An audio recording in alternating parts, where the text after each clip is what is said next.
Love that. Good. Okay, we're gonna change it up just a little bit more. Into the water.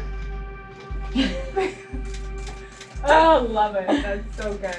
That is gorgeous. Amber Nicole Miller has made a career out of getting people's attention. She's a model, a one-time reality star. I feel like if you don't have a dude, you're just a pro-ho if that's all you date. And a lifestyle influencer who built a following of about 90,000 on Instagram. Love that. Love that. Just a little chin this way. But in 2020, her post took a much darker turn. I'm going to do another video touching on the subject of child sex trafficking, human trafficking, and also pedophilia. Miller was part of a wave of conservative influencers who restyled themselves as activists last year, sharing aesthetically pleasing memes full of misinformation about COVID, masks, vaccines, the election, and one universal theme: saving children. Today I'm going to talk about grooming. The best defense is a good offense. While these women didn't necessarily use the word QAnon, the language in their posts and hashtags often mirrored conspiracy theories swirling around on Q message boards, leading one expert to give this trend a name: pastel QAnon. In just a few months, Miller had completely remade her online presence. She even went so far as to start an organization to raise awareness about child trafficking. We sell these through the initiative, which helps to pay for our seminars. We went to meet her in the fall to find out how she got to this point. You're made to be a protector of your child. I think that any mom and dad, you know, if it has the potential to keep their child out of harm's way, they're going to do whatever it takes, and they're going to do the research. I just started following, you know, the hashtags of Save Our Children and end sex trafficking and end child trafficking. And once you start following those hashtags, then you'll start to find people that are a like community and mom community. Many of the big hashtags that were associated with QAnon were things that you were using on posts and other people who were talking about child sex trafficking. Why were you using those hashtags? I was noticing that Where Will We Go When We Go All was in like their profiles, and I was like, this is a community, and I started looking at the hashtag and I'm like, okay, well, that has a lot of followers and that has a lot of movement. So I'm gonna start using that to get even more. And then I would put Where We Go When We Go All, hoping you know, that community would kind of get involved as well, because I felt like they were getting a lot of traction with using that. Did that work? I feel like it did. Miller had hashtagged herself into a movement known as Save the Children. Its influencer activists are convinced they're getting the word out about rampant, unreported child trafficking. That message is just a few clicks away from QAnon. Do not let them normalize pedophilia. Whose core belief is that powerful liberals are running a satanic pedophile sex trafficking ring. I think we're all QAnons here. Save the children. Who doesn't want to save the children? Save the children is closely connected to the idea of what has been called now QAnon conspiracy theories, that there is some kind of layer of society, probably related to government, some deeper layer, which is out to harm children. Do you see conversations like Save the Children as being a gateway to other conversations that are more dangerous? They are definitely a gateway. They're the link between the PG-13 fuzzy trailer and the R-rated content. They're the link, because that's the story. The story is saving something, and if you're saving something, you're protecting something, and if you're protecting something, it's because something's coming after you, and if it's something coming after you, it's because you've got an enemy. The notion of saving the children, it's very reasonable. However, that is not what ends up happening with these groups. What does end up happening? What happens instead is they get dragged in and bolster the ranks of the people who also think that the government's out to get them. In the end, it's brilliant marketing. When you started to hear that these were connected to Q and QAnon, what was your reaction? Mad, kind of. Please stop trying to lump me into conspiracy theorists and these people with tinfoil hats, and they're saying, oh, these people are crazy and they live in their basements and they're coming up with all these crazy theories. I'm like, Child trafficking is not a theory. It's a real life thing and it happens all the time. I don't want to be dismissed. I don't want to be categorized as this conspiracy theorist because I'm using a hashtag that gets a lot of traffic. These QAnon groups and hashtags and message boards were driving like 70% of the traffic to the Save Our Children movement. Really? Yeah. Oh my God. Is that something that you were aware of? I'm actually in shock. I was like, I had no clue that was even like a spearheaded movement by them. And if it was QAnon that started it, I don't think it's a bad thing. Miller is adamant and strategic in denying her connection to QAnon, but corporations don't believe her. Facebook, which owns Instagram, announced in August they were cracking down on all QAnon-related content.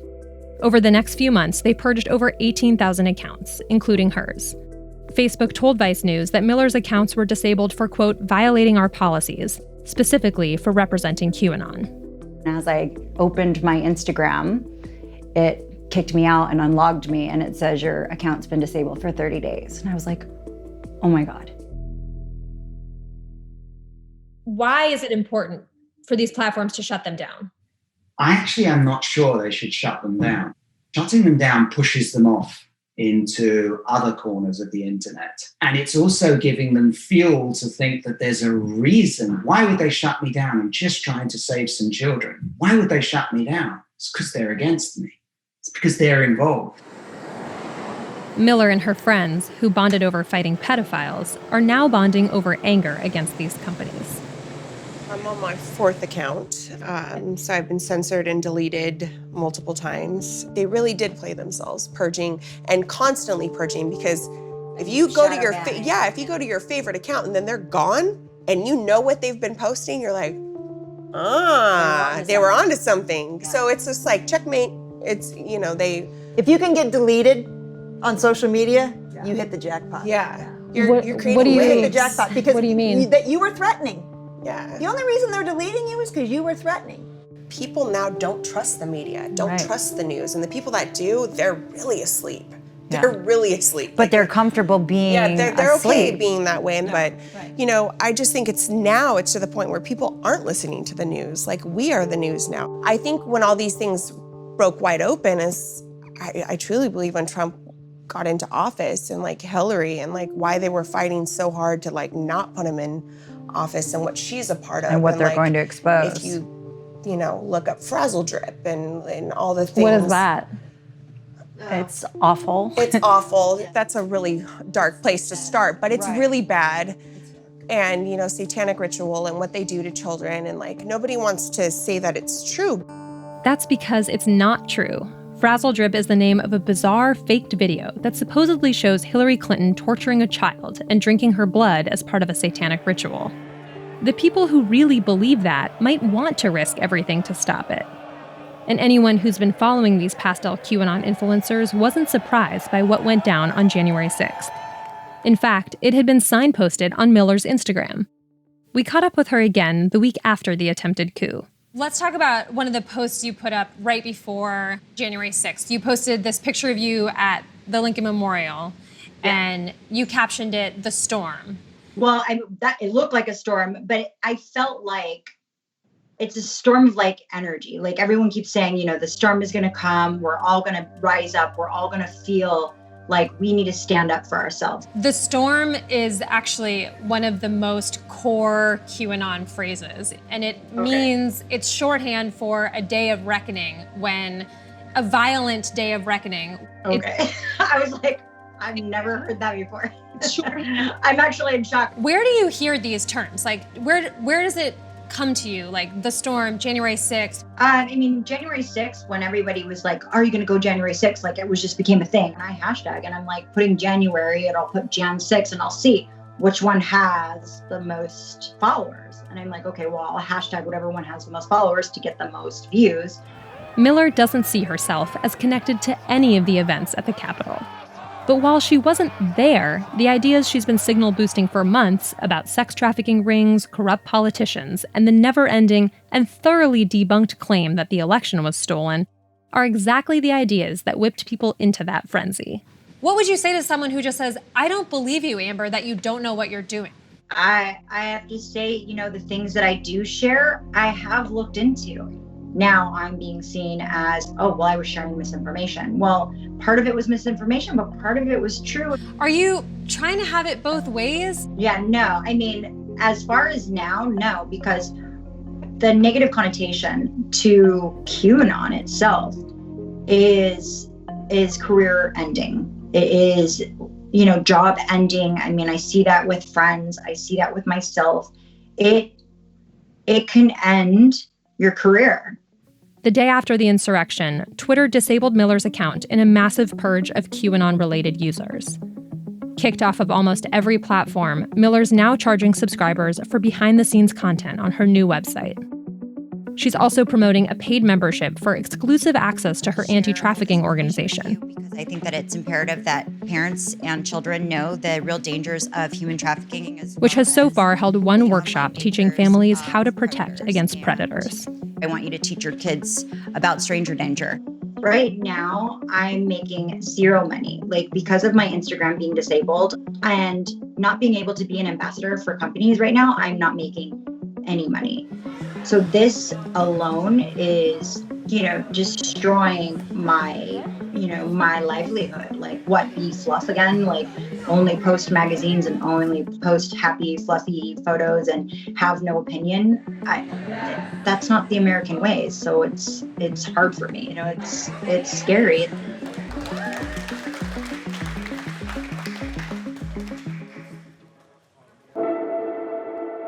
My name is Neil Johnson. I'm a professor of physics and complex systems and networks at George Washington University in Washington, D.C. We look at crowds, but not in the real world, but in the online world, where they also do surprising things. They like particular foods. They like particular conspiracy theories. They go along with certain ideas that maybe if you take people in isolation, oh, I'd never believe in that. But collectively, when they get in their communities online, places where they live among people they trust in some other aspect, they can suddenly believe and buy into a narrative collectively that they wouldn't necessarily do individually, and somehow it strengthens them by being together. What kinds of narratives are you seeing this year? So this has been a bumpy year for narratives, particularly because of COVID. There's so much uncertainty going from the science as to what is going to be done about it. It's almost like a perfect storm, and also disbelief, distrust in what we are being fed or what people are being told by, quote unquote, the establishment. Let's talk about vaccines, for example, which is the absolutely number one topic on many people's minds. There's always been distrust in vaccines, but it's always been a kind of fringe group. They've always been built around safety. Is it safe? Is it needed? Isn't it the government trying to control us? And so in terms of the distrust of science, that COVID has also opened up that kind of Pandora's box. And what's happened is, of course, instead of just pulling in people who would naturally be on the extremes in terms of beliefs, this has pulled in people, anyone who cares about their families, cares about their kids' health, that I've got to take care of my kid. I've got to take control of my kid. I'm going to do my own research. I have to look at what's online. I have to put two and two together because nobody's doing it for me. And so the fact that you get Save the Children emerging as a hashtag, it's almost like a no-brainer that was going to emerge. But that's really, it's bigger. It's bigger than the Q. It's bigger than the vaccines. It's related to, in some sense, being a mum. Kind of protecting your kids when you can't rely on anything outside other than your friend group, other than those people in your friend group that you trust. And of course, that's where you then get the idea that people are sharing, getting into groups to share their worries, their concerns, their thoughts about their kids. Where better to do that than in an online community? When you hear people say, I have to do my own research, I'm doing my own research, I found this through my own research, what do you hear when someone says that? Yeah, unfortunately, that is an absolute, it's a red flag. It's like if I take my symptoms of a backache, etc., and I start Googling possible causes of a backache, of course I'm going to come up with everything. How do you respond to someone who's saying, these are the facts, I just wanted to look up the facts and share these facts with you? It's an interesting thing. We live in a very data-rich world. That means there are different entities collecting different types of data. So the way in which you present information, data, is not wrong, but it can be misconstrued, the message that's coming from it. And I think one of the things that's beginning to happen is that because of this data-rich society, we have, just like we have different news networks, we now have different sources of data. If I'm looking for data on, something terrible related to, child disappearances, etc. Maybe there are multiple sites. Maybe they're not all updated together. Maybe I'm going to see typing errors in data on one site. There are many ways in which, even though people are getting their data online, it's not as if it's coming from the online data store, which is uniformly agreed by everyone and is 100% correct. Is there a specific language that QAnon uses, and has that evolved now into something completely different? QAnon use the language. They like to see online spaces as a battlefield because they believe they're being attacked. They see each other as digital soldiers. In fact, a lot of the narratives are around being digital soldiers against something. That was an easy way of pulling in mums, soldiers to protect the kids. So the use of the language by QAnon followers, and I have to say again, they're not acting cynically necessarily because they want to bring in mums. They actually truly believe, and they're just trying to find common ground, and they found it. Do you think the actual label QAnon matters anymore? No, that's a fantastic point. I don't think it does. The social media platforms are on the lookout for the use of the word QAnon. So naturally, those communities, those people who do believe that, have begun to use that less. Of course, that serves the purpose that then the content being seen by the mums doesn't even mention QAnon. So QAnon people can be talking quite happily about protecting the children in the same community as a mum, and then none of them, the ones talking about it, know that they've got Q behind them, but they don't say it because then they know their community will be targeted. And the mums don't say it, but don't even realize the power of them comes from the fact that it doesn't have a label. It's just, and if you like, the Save the Children becomes, until the next mutation, a really convenient temporary label.